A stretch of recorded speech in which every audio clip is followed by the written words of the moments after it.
ADHD is a disorder characterized by, among other things, diminished attention span, forgetfulness, and difficulties in time management. They often seek novelty and struggle to complete routine tasks. The absolute best way to understand what it's like to have ADHD is to speak to someone and listen to the lived experience of those who have it. But if someone with ADHD is not available, or you're looking for a more hands-on approach, there is something else you can do. You can ride the bus. But not just any bus. No. For best results, you are going to have to ride OC Transpo. Chronically late, sometimes entirely absent, I don't think anyone can argue that OC Transpo is the easiest way to get anything done. Much like the brain of someone with ADHD, it is riddled with inefficiencies. But don't panic. Even in the face of dropping ridership and budget cuts, there is hope. Let's take a look at the similarities between ADHD and OC Transpo and see if we can apply what we know about accommodating ADHD into better buses. But first, in true ADHD fashion, a tangent. Though Ottawa's been around a long time, the city as we know it was influenced by three major factors. The first is Ottawa's unique geography. The waterways that cross the city influence where we can develop, what that development can look like, and how we travel from place to place. The second began in the 1940s, when residential and urban development were moved out of the downtown through something called the Grebber Plan. This relocated the train station and established Ottawa's downtown as a space primarily for white-collar office work. In doing so, we created a space between where we live and where we work. This policy was accelerated by the third factor, which is the expansion of the public service. Following the Second World War, Ottawa's population exploded, a move that coincided with the rise of the suburb and the personal car. When combined with Ottawa's greenbelt, the diminished residential development downtown, as well as a desire for more space, Ottawa developed into a series of nebulous neighborhoods, sprawling far further than other major cities that saw their development under different circumstances. These neighborhoods are isolated, and the series of connecting roads closely resembles the convoluted thought process of someone with ADHD. With a lack of options, these roads get bogged down, a problem compounded by the concentration of workers headed downtown for rush hour. OC Transpo was built to service a city that needed to get downtown for a classic 9-to-5 white-collar workday. And as a result, for many years, it worked mostly as intended, provided you didn't need to go not downtown. It wasn't perfect, but it limped along well enough that it slid under the radar. But it does not slide under anybody's radar now.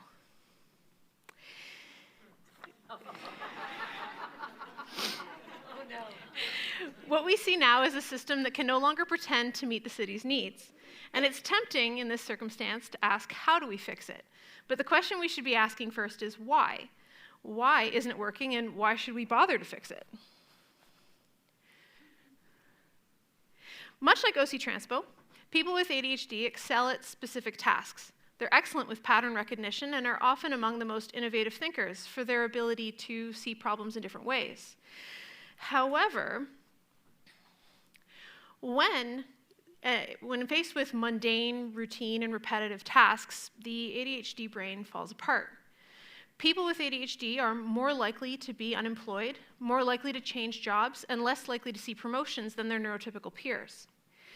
However, as with most disabilities, when ADHD is properly accommodated, these differences disappear. Neurotypical people who are properly accommodated at work are more likely to excel and less likely to change jobs. As a result, it's a benefit not only to employers, but to our society to create an environment that's more inclusive. Similarly, a properly supported transit system reduces car traffic, reduces greenhouse gases, and has been shown to create a more vibrant city life. It's a net positive to the city. So what's stopping us from fixing OC Transpo? Well, the same thing that's stopping us from accommodating ADHD, stigma. People with ADHD are lazy and unmotivated, and people only ride the bus as an awful, inconvenient last resort. Unlike in other major cities, riding the bus is a highly stigmatized activity in Ottawa. Politicians need only suggest that transit opportunities are going to hurt cars for those initiatives to fail. When activists invite public officials to ride the bus for a week, only for them to decline, saying they have too many commitments to be able to get there by bus, it really doesn't speak very highly about how we see transit users. When a city treats a vital service as a last resort, is it any surprise that we fail to make it a priority? Once we've reduced the stigma, we can begin to look at how a system fails. In both the case of OC Transpo and ADHD, we're expecting a system to operate in a way that runs counter to how it was designed. In attempting to force this, we create frustration, delays, and suboptimal performance. To get around these inefficiencies, we create coping mechanisms. With transit, this looks like leaving early, relocating, or taking a car instead. With ADHD, this looks like fidgeting, setting alarms, or self-medicating with substance abuse.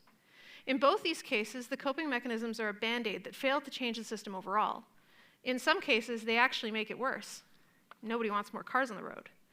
What's needed instead is systemic change to better serve the users who use it. In doing so, we create a world where transit is seen less as a last resort and more as a viable way to get to any destination. To do this, we should adopt the idea of a desire path. In urban planning, desire paths are small, unplanned trails created gradually over time when people or animals forego the existing trails and create new paths. Basically, people find a better way to get somewhere and they make it themselves. There are two ways to handle a desire path. The first is to block it off.